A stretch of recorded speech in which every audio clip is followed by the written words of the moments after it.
हम बहुत सिंपल तरीके से अगर अपने पैसों को बढ़ा पाए, अगर अपने बिजनेस को ग्रो कर पाए, तो उससे बढ़िया कोई बात ही नहीं हो सकती। क्योंकि अभी तक हम ये जानते आ रहे हैं कि बिजनेस को बढ़ाने के लिए हमें हार्डवर्क करना पड़ता है, उसके लिए हमें बहुत एफर्ट करना पड़ता है, मेहनत करनी पड़ती है, समय लगाना पड़ता है।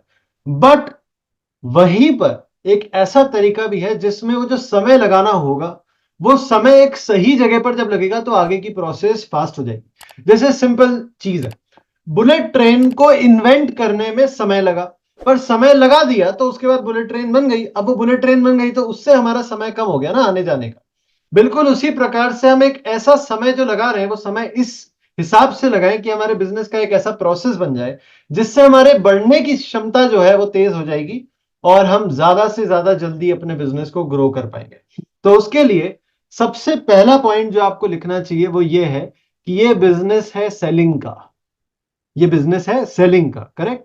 क्योंकि हम तो डायरेक्ट सेलिंग में है, तो बिजनेस सेलिंग का है तो हमें सेलिंग तो आनी ही चाहिए। अगर सेलिंग नहीं आएगी तो फिर हम सेलिंग कैसे कर पाएंगे? कैसे? फिर वहां पर तो आपके कन्वर्जन के रेशियो कम हो जाएंगे, वहां पर तो आपका सेलिंग नहीं हो पाएगा, प्रोडक्ट कम बिकेंगे, तो बिजनेस कम आएगा, तो नए लोग कम जुड़ेंगे। इस तरह की सारी गतिविधियां जो हो रही है, मुझसे कई लोग पूछते हैं कि हमारे ना कन्वर्जन रेट बहुत कम है, तो हमारा मोटिवेशन बार बार डाउन हो जाता है। मोटिवेशन क्यों डाउन हो जाता है? कि हम 10 लोगों से मिल रहे हैं, 50 लोगों से मिल रहे हैं, वो कन्वर्ट हो ही नहीं रहा है, कोई बिजनेस में जुड़ ही नहीं रहा है हमारे नेटवर्क के अंदर में। तो हमारा मोटिवेशन उसमें डाउन हो जाता है। हम बार बार प्रयास कर रहे हैं और प्रयास के बाद भी असफलता जब मिलती है तो जाहिर सी बात है उस गेम को खेलने में तो कभी मजा नहीं आता जिसमें हार मिल रही हो। तो गेम को जीतना आना चाहिए, उसको हमें सीखना पड़ेगा। तो सीखेंगे कैसे? जैसे एबीसीडी नहीं आता था, सीख लिया। जैसे विजुअलाइजेशन करना नहीं आता था, सीख लिया। जैसे क ख ग घ नहीं आता था, सीख लिया। वैसे ही ये चीज भी सीख लेंगे। आसान है। तो सीखना क्या है? तो सबसे पहले ये जो बिजनेस है वो सेलिंग का बिजनेस है, यानी कि आपको सेलिंग करना आना चाहिए। अब सेलिंग के अंदर में जो सबसे विशेष बात है वो है आपका अपना माइंडसेट। सेलिंग के पीछे जो माइंडसेट छुपा होता है वो क्या होता है? सेलिंग के पीछे माइंडसेट दो तरीके से काम करता है। पहला तरीका, अगर आपके पास में, जैसे सभी महिलाएं हैं, तो सबका पसंदीदा विषय लेकर आता हूं मैं। अगर आपके पास में सोना रखा हुआ है, सोना, कितने किलो सोना चाहते हैं आप? कितने किलो सोना चाहते हैं? जल्दी से अनलिमिटेड। चैट बॉक्स में लिखकर बताइए कितने किलो सोना चाहते हैं। 1000 किलो? अरे क्या बात है! 100 किलो सोना? ओके, इतने किलो सोना तो थोड़ा तो फिर देना भी पड़ेगा लोगों को। चलिए मान लीजिए कि आपके पास में अगर 100 किलो सोना रखा हुआ है, 1 किलो आप मुझे भिजवा दीजिएगा, बाकी आप अलग अपना रख सकते हैं। तो 100 किलो सोना अगर आपके पास में रखा हुआ है, और अगर आप रास्ते में जाकर कहते हैं कि मेरे पास में ये सोने के बिस्किट रखे हुए हैं, टोटल 100 किलो के हैं, आप 1 किलो फ्री में ले जाओ, और अगर कोई मना कर देता है कि नहीं ले जाऊंगा, तो आपको कितना अफसोस होगा? कितना अफसोस होगा? जल्दी से मुझे चैट बॉक्स में लिखकर बताइए। आपके पास में 100 किलो सोना है, 1 1 किलो के 100 बिस्किट।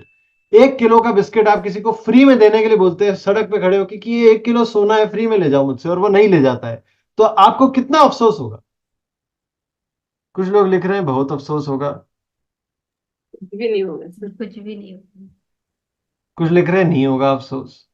तो आप शायद सवाल को समझ नहीं पाए। अरे आपके पास में 100 किलो सोना रखा हो और आप 1 किलो किसी को फ्री में दे रहे हो, वो नहीं ले जाएगा तो खुशी होगी ना। क्योंकि 1 किलो सोना तो आप फ्री में दे रहे थे, वो नहीं ले गया, तो आपके लिए तो अच्छी बात है, खुश होने वाली बात है। दुखी होने वाली तो बात है ही नहीं, क्योंकि आप तो फ्री में दे रहे थे। तो आपको पता है कि आपके पास में जो रखा हुआ है उसकी कीमत है, उसकी वैल्यू है। अब कोई नहीं भी ले जाता है तो आपको फर्क नहीं पड़ता, बराबर? बिल्कुल वही माइंडसेट आपको सेलिंग के अंदर में लेकर आना चाहिए।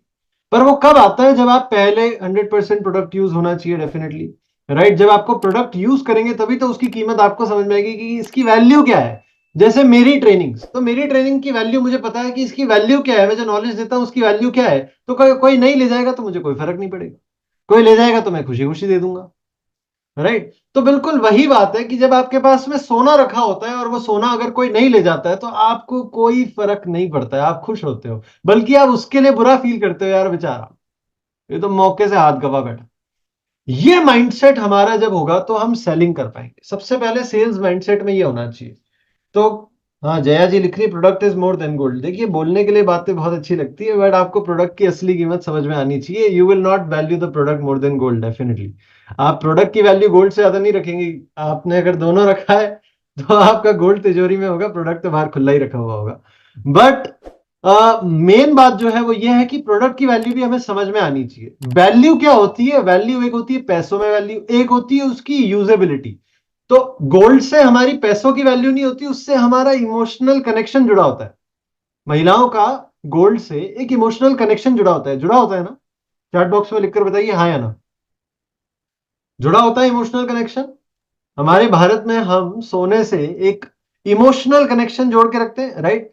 तो वो इमोशनल कनेक्शन है, वो कोई ले जा रहा, इमोशनल कनेक्शन की वैल्यू पैसों में नहीं लगा सकते, उसको आप क्वांटिफाई नहीं कर सकते। ये एक फीलिंग है, एहसास है, इसको आप महसूस कर सकते हैं। बिल्कुल उसी तरह से जब आपका प्रोडक्ट और जब आपका बिजनेस, आप ये समझते हैं कि ये सोना है, यानी कि उससे आपका इमोशनल कनेक्शन बढ़ता है, उसको आप एहसास में अपने महसूस कर सकते हैं कि इसकी कीमत क्या है, इसकी वैल्यू क्या है, तब आपको फर्क पड़ना बंद हो जाता है सामने वाला ले जाए या ना ले जाए। मैं आपको सिंपल उदाहरण देता हूं। जैसे मैं तो प्रोडक्ट सेलिंग तो नहीं करता हूं, पर फिर भी मैं किसी को भी अगर कोई किसी चीज की जरूरत पड़ती है तो मैं उसे जरूर सजेशन देता हूं। कि जैसे किसी को अगर हाई ब्लड प्रेशर है या फिर किसी को कोलेस्ट्रॉल है या डायबिटीज है, तो मैं जरूर उन्हें सुझाव देता हूं कि यार आप गामा ओरिजिनॉल क्यों नहीं लेते। राइट? अब अगर वो ले तो भी मेरा क्या जाता है, ना ले तो भी मेरा क्या जाता है, मुझे फर्क नहीं पड़ता। तो वहां पर मैं सेलिंग और कन्विंसिंग जो होती है वो बहुत अच्छी हो जाती है, क्योंकि सामने वाला देखता है कि आपका इसके पीछे कोई लगाव नहीं है। तो आप इतना फ्रीली उसको समझा पाते हैं, एक सुझाव की तरह से वर्क करता है। इसको बिल्कुल उस एग्जाम्पल में समझिए जैसे डॉक्टर होता है। आप अगर डॉक्टर के पास में जाएं कि सर मुझे तो ये सिर दुख रहा है मेरा, और वो जांच करेगा और जांच करने के बाद में उसे क्या पता चलेगा कि यार ये सिर दुख रहा है, इनको माइग्रेन की बीमारी है। तो माइग्रेन की बीमारी है, इसलिए सिर दुखता है इनका अक्सर। अब वो क्या बताएगा आपको कि देखो आपको माइग्रेन की बीमारी है, ये कोर्स है, आपको ये ले लो। और वो भूल जाता है, फिर उसको फर्क नहीं पड़ता कि आप ले रहे हो या नहीं ले रहे हो। वो क्या कहता है, आप ये ले लेना। तो वहां पर में आपने कभी ऐसा देखा है कि डॉक्टर ने कुछ बोला और हमने ना सुना? सुनते ही, राइट? तो ये अपने अंदर में उस लेवल को बढ़ाने के लिए हमें वो माइंडसेट रखना पड़ेगा कि मैं सिर्फ, मेरा काम है कहने का, मैं उसकी बेहतरी बता दूंगी, पर अगर वो ना ले तो मुझे कोई फर्क नहीं पड़ता। यहां पर ये हमारा माइंडसेट होना चाहिए सर। असली में फर्क तो पड़ता है, पर हमें दिखाना ऐसा है कि फर्क कुछ नहीं पड़ता। ये माइंडसेट है, राइट? हमारी गरज होगी तो ही बेच पाएंगे, सामने वाले की गरज तो है नहीं खरीदने के लिए। तो हम बेचना चाहते तो हैं, पर उसको दिखाना नहीं। ये बिल्कुल आपके वैलेंटाइंस वीक चल रहा है अभी, तो वैलेंटाइंस वीक में बिल्कुल ऐसे ही होता है ना, लड़की प्यार करना तो चाहती है पर बताना नहीं चाहती कि मैं प्यार करती। बस वैसे ही आपको प्रोडक्ट बेचना तो है, पर बेचना नहीं है, दिखाना ऐसा है, राइट? ये माइंडसेट आपका सेल्स में जब रहेगा तो वहां पर में आपकी सेलिंग पहले तो इंप्रूव हो जाएगी। दूसरी बात, यहां पर शब्दों का चयन बहुत महत्वपूर्ण होता है। तो सेलिंग के अंदर में हमेशा बताया कम जाता है, पूछा ज्यादा जाता है। बताया कम जाता है, पूछा ज्यादा जाता है। यह बात को समझना बहुत महत्वपूर्ण है, क्योंकि यही है जो आपको सामने वाले को ज्यादा से ज्यादा समझने में फायदा कराएगी। सिंपल एग्जांपल, जैसे मैं अपनी ट्रेनिंग लेकर आता हूं, आप मेरे पास में आते हो, जैसे मेरे सामने अभी सविता जी हैं, तो सविता जी मेरे पास में आई कि सर मुझे तो आपकी ट्रेनिंग चाहिए। ओके। और मैंने उनको उसकी कीमत बता दी कि इसकी जो कीमत है वो है 60,000 रुपए, इसमें जीएसटी जो है वो इंक्लूडेड है। ठीक है। अब वहां पे वो थोड़े कि ठीक है मैं सोचूंगी, उन्होंने बोला मैं सोचूंगी। अब सोचने का मतलब तो हमें पता है कि सोचने का मतलब तो मना ही होने वाला है, राइट? कि ये तो भैया मेरे लिए तो बहुत ज्यादा है, यहाँ पर क्लियरली समझ में आ गया। उन्होंने बोला मैं सोचूंगी। अब मैं यहां पर क्या, कैसे उनको सवाल पूछ के और उनसे बातचीत जारी रख सकता हूं? यहाँ पर ऐसे कि सविता जी आपने कहा तो है आप सोचेंगे, और बिल्कुल सोचना भी चाहिए, बिल्कुल मैं आपकी सराहना करता हूं। मैं आपकी जगह पे होता तो खुद ही सोचता है, इसलिए मैं तो आपको खुद भी कहूंगा कि आप सोचिए जरूर। पर नॉर्मली लोग जब भी ऐसा कहते हैं तो वो तीन चीजें सोचते हैं, कि या तो इसके पैसे ज्यादा है, या फिर प्रोडक्ट में वैल्यू दिखाई नहीं दे रही है, या फिर आपको मेरे ऊपर भरोसा नहीं आ रहा है। आपके लिए इन तीनों चीजों में से एक क्या है? और वहां पर जब मैंने जैसे उनको ये पूछा तो उनके अंदर की बात बाहर निकल के आ जाएगी, क्योंकि जवाब तो देंगी, जवाब देने से अपने आप को रोक नहीं पाएंगी। जैसे तीनों में से एक चीज बाहर निकल के आ गई, मेरे को पता चल गया कि यार इनको तो पैसों की दिक्कत है। अच्छा, आपको बजट की दिक्कत है या आपको कैश फ्लो की दिक्कत है? राइट? तो अब हम क्या कर रहे हैं, मैं उनको बता नहीं रहा हूं, मैं उनसे सवाल पूछते जा रहा हूं। सवाल पूछ पूछ के मैं उनके अंदर की सारी बातें निकलवाने की कोशिश कर रहा हूं, ताकि उनके अंदर में सवाल के जवाब जब खुद से आएंगे तो उन्हें रियलाइज करवा दूंगा कि ये ट्रेनिंग की जरूरत कितनी है। अब मान लीजिए बजट की दिक्कत है, तो ये बजट मुझे समझ नहीं आता सविता जी कि आपको अगर मैं बजट को रिड्यूस कर दूं और कैश फ्लो को मैनेज करवा दूं तो आपके लिए कैसा रहेगा। अब देखिए, आप मैं लगातार सवाल ही पूछते जा रहा हूं। जब हम बार बार सवाल पूछते रहते हैं तो सामने वाले की क्लोजिंग टेक्निक है, प्रवीण जी ने लिखा है क्लोजिंग टेक्निक है, तो मैं क्लोजिंग टेक्निक ही आपको सिखा रहा हूं। तो यहां पर आपको अंदर की बातें बाहर में निकाल के और आप वहां पर सही तरीके से उसको टैकल कर सकते हैं। देखिए, कोई कह देगा मैं तो सोचूंगी इस बारे में, तो अब क्या सोचेंगे हमें तो पता नहीं है। हमें अंदर में तो पता है कि यार ये पैसों के बारे में ही सोचेंगे, पर ये बोलते रहनी है, तो हमारा कॉन्वर्सेशन तो वहां पे खत्म हो गया ना। तो कॉन्वर्सेशन जारी रखने के लिए क्या कर सकते हैं, पूछिए। सवाल पूछ पूछ के आप उसके अंदर में ये बनाइए कि ट्रेनिंग की आवश्यकता उनको कितनी है। अच्छा, आप अगर ये ट्रेनिंग अभी नहीं लेंगे तो फिर उसके बाद में आपका रिजल्ट किस तरह से आएगा। आपने क्या प्लान किया है कि बिना ट्रेनिंग के रिजल्ट कैसे लेकर आएंगे, राइट। तो अब उनके पास में जवाब नहीं है कि नहीं आएगा, मैं तो फिर वहां पर वापस से सोचूंगी। तो तीनों में से आप क्या सोच रही हैं, राइट। तो आप बार बार इस तरह से प्ले कर सकते हैं बाय आस्किंग क्वेश्चंस। जितने सवाल पूछेंगे उतना उनके अंदर से आपको चीजें बाहर निकलवा के ला पाएंगे। ये बहुत बड़ी, मतलब ये एक एकमात्र टेक्निक है सेल्स की। मैं आपको बताता हूं, मैं हर दिन सेलिंग करता हूं। सेलिंग का पहला माइंडसेट क्या होता है, जैसे मैंने आपको बताया था, बेचना तो है पर बेचना नहीं है। पर उसके पीछे में एक और चीज है। बेचना तो कमर्शियल एंगल है इसका, उसके पीछे में एक और चीज है, मुझे मदद करनी है, राइट। तो मैं उन्हीं को बेचता हूं जिनको एक्चुअली में उस मदद की जरूरत होती है। जिससे नहीं होती है, मैं उनको वहीं पर उसी की मदद करके थोड़ा बहुत सुझाव देकर उन्हें कहता हूं कि यार अभी आपको, आपके लिए मेरा प्रोडक्ट नहीं है, मैं उस एक्सपर्टीज नहीं है मेरी आपकी मदद, आपकी प्रॉब्लम सॉल्व करने की। मैं कर सकता हूँ तो भी नहीं करूंगा, राइट, क्योंकि मैं उस प्रोडक्ट को लेकर नहीं बैठा। तो मैं जिस प्रोडक्ट को लेकर बैठा हूं, अगर उनको जरूरत होगी, बेचना तब शुरू करूंगा जब समझ में आ गया कि उनको जरूरत है। उसके पहले तो बेचना शुरू ही नहीं करूंगा। ये माइंडसेट है। तो आपको असल में ऐसा दिखा रहे हो आप कि आपको कोई फर्क नहीं पड़ रहा है, आप तो यहां पर मदद करने के लिए बैठे हुए हो लोगों की। और कोई खरीद रहा है या नहीं खरीद रहा है, आपको कोई फर्क नहीं पड़ता। ये माइंडसेट है। इसके पीछे में जब आप वाकई में बेचना शुरू करते हो तो ये माइंडसेट बहुत काम करता है। बहुत लोग मुझसे पूछते हैं कि यार आप तो कोच हो, तो एज अ कोच आपको बेचने में थोड़ा अटपटा नहीं लगता। कई लोग हैं जिनको बेचने में थोड़ा अजीब लगता है, खास करके हमारी इंडियन माइंडसेट है, भारतीय जितने भी होते हैं उनको खरीदना बेचना है थोड़ा सा अजीब सा सुनाई देता है, राइट। पर मैं आपको एक सिंपल चीज बताता हूं। अगर सविता जी को मेरी ट्रेनिंग की आवश्यकता है और मैंने अगर उनको बढ़िया तरीके से नहीं बेचा तो उनकी मदद कैसे होगी। वो उनकी प्रॉब्लम कहां से सॉल्व कराएंगे। प्रॉब्लम तो उनकी सॉल्व नहीं हो रही है। मतलब कि मैं जब उनको बेच रहा हूं तो मैं विन विन सोच रहा हूं कि उनकी प्रॉब्लम तो सॉल्व हो ही जाएगी और मुझे पैसे भी मिल जाएंगे, राइट। तो इस तरीके से जब आप सोचेंगे कि आपको बेचना क्यों जरूरी है, आपको लोगों को बिजनेस में लाना क्यों जरूरी है, क्योंकि हमें उनका भी कुछ फायदा कराना है। लोगों को गामा ओरिजिनल दिलाना, न्यूट्रीचार्ज दिलाना क्यों जरूरी है, क्योंकि उनकी हेल्थ को भी हमें इंप्रूव करना है। तो आपका जब माइंडसेट प्रॉपर होगा तो वहां पर मैं आपको एक तो फर्क पड़ना बंद हो जाएगा जो मैं आपको कह रहा हूं, दूसरा आपको रिजल्ट देखने को मिलेंगे जो बेहतर आएंगे, क्योंकि आपकी अकॉर्डिंगली बात करने का तरीका बदल जाएगा। सामने वाले को समझ में आएगा यार ये बेचू नहीं है। एक वो होता है डोर टू डोर, डोर भी सेल्समैन होते हैं कुछ, जो बजाते हैं घंटी और आप जाते हो और फिर वो बोलना शुरू करते हैं और फिर वो बोलते ही जाते हैं, बोलते ही जाते हैं, बोलते ही जाते हैं। ऐसे लोगों को आप कभी सुनना पसंद नहीं करते हो, राइट। तो आपको भी ये समझना चाहिए कि जिन लोगों को हम ही सुनना पसंद नहीं करते, हमें कोई क्यों सुनेगा वैसे, राइट। तो वहां पर जरूरी होता है कि हम एक प्रोफेशनल रिलेशनशिप उनके साथ में बनाएं और सवाल पूछें, उनकी जरूरतों को समझे, उनकी जरूरतों को पूरा करने के लिए काम करें। यहां पर मैं एक जो सबसे बड़ी चीज समझने वाली है कि बायर माइंडसेट क्या होता है और सेलर माइंडसेट क्या होता है। आप बेचने जा रहे हैं तो आपका माइंडसेट क्या होना चाहिए, जो खरीदने आ रहा है उसका माइंडसेट क्या होता है, तभी तो आप उसको अकॉर्डिंगली कर पाएंगे कन्वर्ट। तो बायर माइंडसेट जो होता है, अब देखिए फॉर एग्जांपल आपने एक मीटिंग रखाई है और मीटिंग में आपने ऐसा, सामने आपकी जो है 150-200 लोग बैठे हुए हैं। ये 150-200 लोग अपने दिन के 1 घंटा, 1.5 घंटा, 2 घंटा निकाल कर आपके पास में आया क्यों है, मतलब उसको किसी चीज की जरूरत तो है। अगर वो आपसे वो नहीं लेके जा रहा है, कन्वर्ट नहीं हो रहा है, इसका मतलब कमी आपके अंदर में कि आप उसको सही तरीके से कन्वर्ट नहीं कर पाए। वो तो कुछ लेने के लिए ही आया था घर से चलकर, पूरे रास्ते सोच के आया था वहां पर क्या होगा, मुझे क्या बताया जाएगा, क्या सिखाया जाएगा, आज शायद मेरी जिंदगी बदल जाएगी। वो तो यही सब सोचते सोचते आ रहा था घर से निकल के सेमिनार हॉल तक। बट वो आया, उसके बाद में आपने जो भी बातें करी उसमें उसको मजा नहीं आया तो वो चले गया।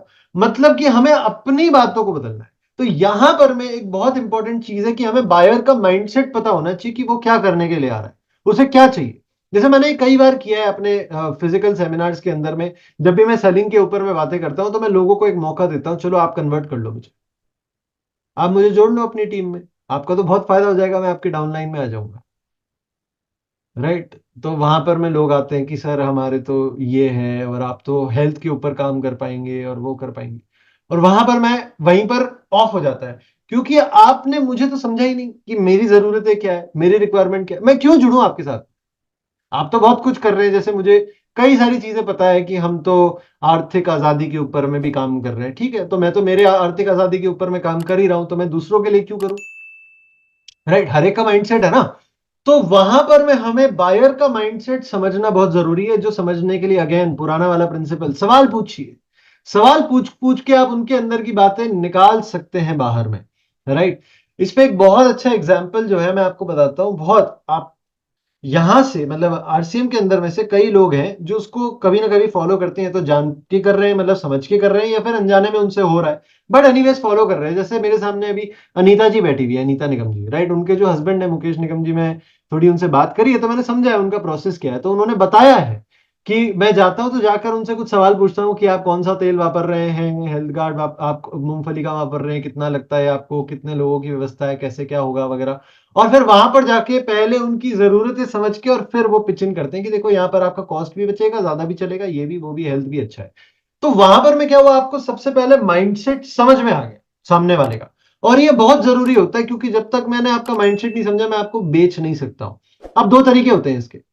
पहला तरीका तो मैंने आपको बताया, सवाल पूछ के। दूसरा तरीका क्या है, आप मुझे चैट बॉक्स में लिखकर बताइए। दूसरा तरीका क्या हो सकता है, चैट बॉक्स में लिखकर बताइए मुझे, क्या लगता है आपको।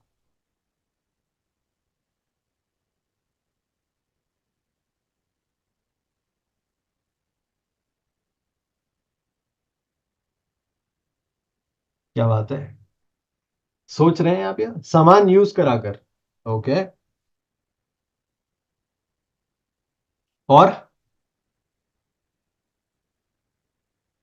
देखिए दीप्ति जी ने देख, दीप्ति जी का जवाब है सर, उनका कहना है सामान यूज कराकर, नीड सामने वाले की, और ऑब्जर्व देयर नीड्स, लालच और डर कुछ होने कुछ खोने का, ट्रस्ट, उनके जवाब सुन के, फॉर्मूला यूज, सामने वाले को देखकर, क्वांटिटी, उनका फेमिल, पता नहीं क्या लिखा है समझ नहीं पा रहा हूं मैं, इंपॉर्टेंट फिल, नीड, उनकी जरूरत का सामान यूज कराएं, सामान यूज कराकर, हेल्प, उन्हें प्रोडक्ट की ट्रायल कराकर, प्रॉब्लम का सोल्यूशन, वीडियो टेस्टिमोनियल, जरूरत को समझाकर। देखिए, नहीं जी, कुछ लिख रहे हैं प्रोडक्ट की जानकारी, कुछ लिख रहे हैं प्रॉब्लम का सोल्यूशन, कुछ लिख रहे हैं प्रोडक्ट की जानकारी, प्रोडक्ट का ट्रायल। अगर आप मेरे पास में आएंगे कि प्रोडक्ट का ट्रायल कर लो, मैं नहीं करूंगा। क्यों करूं मैं ट्रायल। राइट। डिपेंड करता है लोगों के ऊपर में, अलग अलग लोगों के हिसाब से डिपेंड करेगा कि आप किस टाइप के ऑडियंस के पास में जा रहे हैं, उन्हें अगर वो ट्रायल लगेगा कि हाँ यार ट्रायल कर देता हूं मैं। तो कुछ लोगों का माइंडसेट क्या होता है, चलो फ्री में मिल रहा है यूज कर लेंगे, मजा, अपने को तो खरीदना नहीं पड़ा, वहां पर उन्होंने यूज कर लिया, आपके पास में वापस आया नहीं, क्योंकि उनका उद्देश्य था कि मैं फ्री में यूज कर लूंगा। तो आपने प्रॉपरली उसके माइंडसेट को तैयार नहीं किया कि मैं ट्रायल करा रहा हूं, आपको ठीक लगे तो आप खरीदना, आपने बोल तो दिया है पर उसके माइंडसेट को तैयार नहीं किया है। राइट। इसका सबसे बड़ा तरीका जो होता है वो होता है प्रिपरेशन, तैयारी। तैयारी कीजिए। अब तैयारी किस चीज की करनी चाहिए हमें, कि हमें सबसे पहले डिसाइड करना चाहिए कि हमारा ऑडियंस कौन है। यानी कि अलग अलग तरह के लोग होते हैं, भिन्न भिन्न प्रकार के, उसमें से मुझे किस तरह के इंसान के पास में जाना है, उसको जाकर उसकी जरूरतें मैं पहले से ही समझ रहा हूं, क्योंकि मैंने तैयारी करी है, तो मैं जाकर सीधे ही उसकी तैयारी के ऊपर मैं हिट कर सकता हूं। राइट। तो यहां पर मैं थोड़ा सा मार्केटिंग काम करता है। तो अभी तक हम बात कर रहे थे सेलिंग की, बट सेलिंग के साथ में मार्केटिंग बहुत ज्यादा ऐसे क्लोज रिलेशनशिप है, बहनें हैं दोनों, आप मान लीजिए मार्केटिंग और सेलिंग बहनें हैं, मार्केटिंग बेहतर होगी, सेलिंग आपकी आसान हो जाएगी। तो मार्केटिंग क्या है कि आपको प्रिपरेशन करना चाहिए, तैयारी करना चाहिए कि आपको जाना किसके पास है।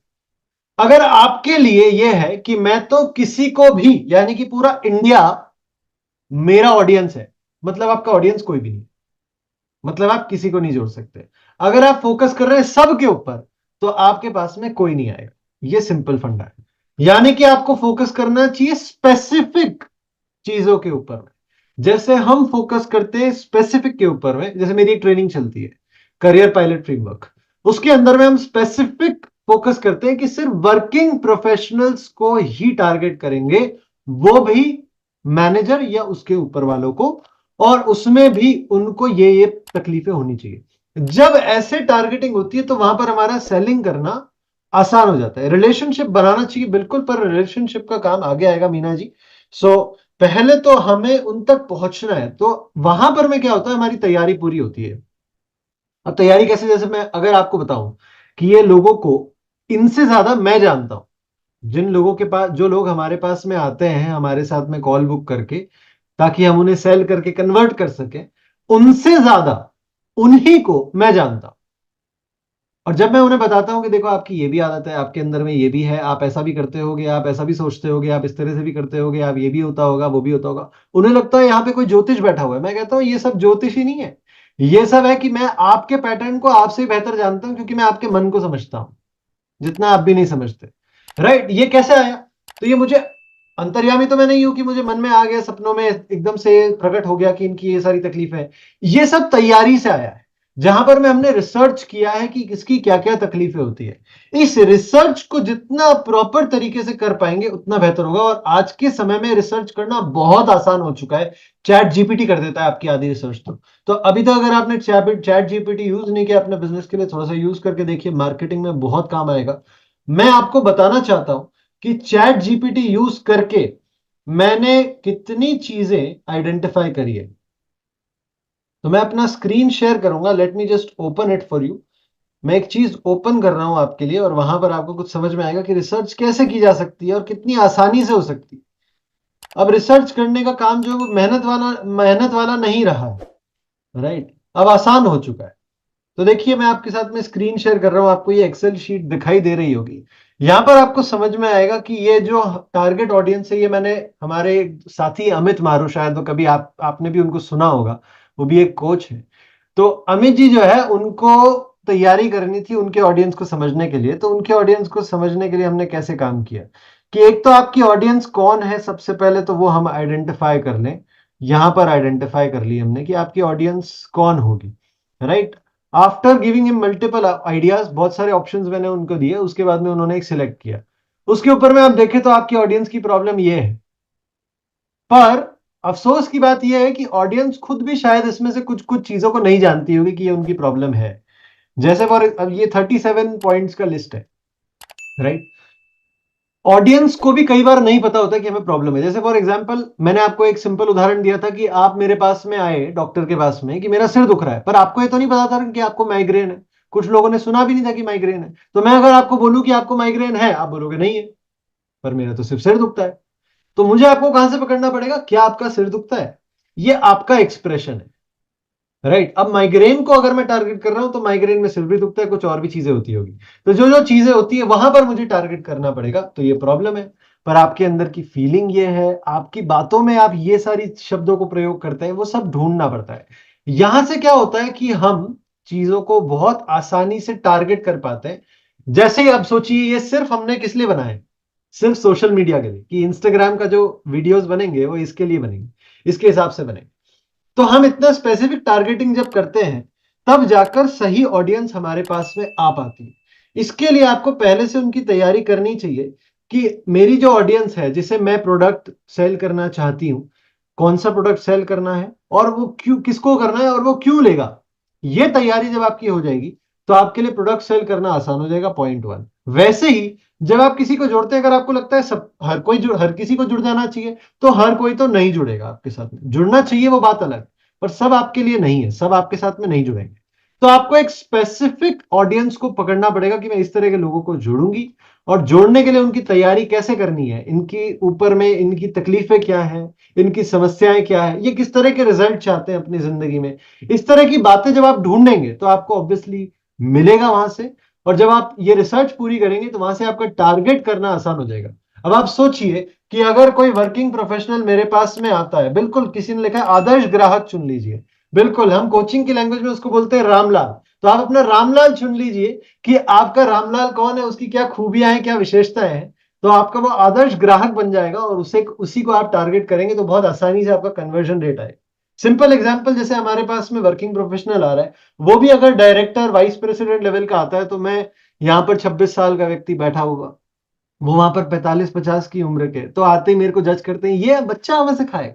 बच्चा क्या सिखाएगा, राइट? तो वहां पर मैं, जब मैं इस तरह की पूरी तैयारी के साथ में उनके सामने बैठ कर बताता हूँ, देखो आपके साथ में ये भी हो रहा है, फिर आप ये भी करते हो, फिर वो भी होता है, इसकी वजह से ये होता है, उसकी वजह से वो होता है, ये तैयारी जब उन्हें दिखाई देती है तो उनको लगता है कि हाँ यार, इसको पता है ये क्या कर रहा है, ये है जो मेरी मदद कर सकता है। ये करते हुए, अच्छा, इस समय के दौरान में मैं समझता हूं कि डिसीजन मेकिंग हमेशा नॉलेज के बेसिस पे होती है, इंफॉर्मेशन के बेसिस पे होती है। तो मैं आपको क्या क्या इंफॉर्मेशन दे सकता हूं ताकि आप इसमें निर्णय कर पाए जल्द से जल्द कि आपको इसमें जुड़ना है या नहीं जुड़ना है। फिर वहां पे वो बताएगा कि अच्छा ये क्या है, वो क्या है, अपने उसके सवाल निकल जाएंगे। अब यहाँ पर आप देखो तो मैं पुराने वाले फंडा क्वेश्चन पूछ रहा हूँ, पर पहले उसको सराह लिया, फिर क्वेश्चन पूछ लिया, तो वो अपनी चीजें बताता है। अच्छा, आप ये सोचेंगे तो इसके अंदर में आपको मैं बता दूं कुछ सवाल जो आपके इसके जिसके जवाब आपको पता होना चाहिए। तो ये सवाल, वो सवाल, ये सवाल, ये आपकी तैयारी है। मैं 8 सवाल उनको लिख कर दे देता हूँ कि ये सवालों के जवाब जब आपको मिल जाएंगे, तब आपको डिसीजन बन जाएगा कि आपको मेरे साथ में काम करना चाहिए, कोचिंग लेनी चाहिए या नहीं लेनी चाहिए। तो उनको लगता है यार ये पूरी तैयारी के साथ में बैठा हुआ है, ये सवाल तो वाकई में मुझे सोचने चाहिए। वहां पर उसे क्या लगता है कि मैं उसको बेचने के लिए नहीं बैठा, उसकी मदद करने के लिए बैठा हूं। तो यहां पर मैं, आप अपने आप को सुपीरियर लेवल पे पहुंचा रहे हो, ये ऑब्जेक्शन हैंडलिंग है। ऑब्जेक्शन हैंडलिंग कैसे, फिर से रिपीट कर रहा हूं मैं, पहले सामने वाला जो भी कह रहा है उसको हाँ कर दो, हाँ यार बिल्कुल सही कर रहे हो आप, ऐसा ही तो होना चाहिए, ऐसा ही करते हैं हम भी, ऐसा ही कर रहे थे वैसा। तो ये सारी चीजें I totally understand, I accept, I definitely respect that. तो इस तरह की बातें करने के बाद में आपको उनसे सवाल पूछ के उनके अंदर में से जो भी निकलवाना है वो निकलवाएं, ये आपके ऑब्जेक्शन हैंडलिंग को बेहतर करेगा। लास्ट में जो पॉइंट मुझे कहना है क्विकली 2 मिनट में, फिर भी फेलियर होंगे, failure is a part. Failure से हमें डरना नहीं है, सीखना है कि अब बेहतर क्या करें, कहां पर मैं कमजोर हो रही थी, वहां पर मैं क्या इंप्रूवमेंट कर लूं, क्या मुझे और सवाल पूछने चाहिए, किस तरह के सवाल पूछने चाहिए, किस तरह की तैयारी करनी चाहिए, वो बेटर करेगा। एंड लास्टली, रिलेशनशिप बिल्ड करना है। तो रिलेशनशिप कौन सा, उस अपने आप को सुपीरियर बना रहे, तो रिलेशनशिप वही होना चाहिए कि हम काउंसलर हैं, कंसल्टेंट हैं, और वो हमसे सलाह लेने के लिए हमारे पास में आते हैं। हमें पुशी होना नहीं है, फॉलो अप करना है। फॉलो अप में पुशी नहीं होना है कि किसी को बार बार उसको हम परेशान करने लग जाए कि क्या निर्णय बनाया आपने, जुड़े या नहीं जुड़ रहे हैं, या नहीं जुड़ रहे हैं, क्या हुआ, कैसे हुआ वगैरह। वहां पर क्या होता है, वो सामने वाला इरिटेट हो जाता है, बिल्कुल आप भी ऐसे इरिटेट हो जाएंगे अगर कोई बार बार आपको पूछेगा तो हमें पुशी नहीं बनना है, उनसे रिश्ता जोड़ना है। मैं आपको बताता हूं सिंपल एग्जांपल, मैं किसी को पूरा कन्वर्ट करने की कोशिश करता हूं, नहीं होता है तो 2 से 3 बार उसको बाद में फॉलो अप करता हूं, नहीं किया तो मैं छोड़ देता हूं उसे। ऐसे करने के बावजूद भी कुछ लोग 1-1 डेढ़-डेढ़ महीने बाद भी वापस से आते हैं हमारे पास कि यार संकेत, आपसे वो ट्रेनिंग की बात करी थी, उस पर फिर से चर्चा करनी है, फिर से हम एक मीटिंग में बैठते हैं और मैं फिर से ऐसा बताता हूँ कि मुझे कोई मतलब नहीं है उनको कन्वर्ट करके। तो मैं तो उनसे पूछता हूँ 1.5 महीने में आपके साथ में ऐसा हो क्या गया, क्या वापस से आ गए? सीधे सरेआम पूछता हूं उनसे, आपके साथ में ऐसा क्या हुआ 1-1.5 महीने में कि आपको वापस से आना पड़ा? और वो बताते हैं कि 1-1.5 महीने में ऐसा ऐसा हो गया, ये हो गया, वो हो गया। वहां से, इस इंफॉर्मेशन से भी मुझे उनको वापस से कन्वर्ट करना आसान हो जाता है, राइट? तो इस तरीके से हम जब काम करेंगे कि हमें जरूरत नहीं है, उसे जरूरत है, तो ये आपका माइंडसेट प्रॉपर हो जाएगा, इस तरह से आपकी सेलिंग इंप्रूव होगी। बहुत बहुत शुक्रिया, बहुत बहुत धन्यवाद, थैंक यू सो मच, आपने इतने इत्मीनान से मुझे सुना। और मैं आशा करता हूं कि ये जो टेक्निक्स अगर आप वाकई में इस्तेमाल करेंगे तो इससे डेफिनेटली आपका बिजनेस बहुत तेजी से रफ्तार पकड़ेगा। इसके पीछे जरूर प्रिपरेशन को अपना कंप्लीट कीजिए, जितना प्रिपेयर करेंगे उतना ही आपका कॉन्फिडेंस बढ़ेगा, विश्वास बढ़ेगा कि आप कर सकते हैं। थैंक यू, बहुत बहुत शुक्रिया, over to you, thank you.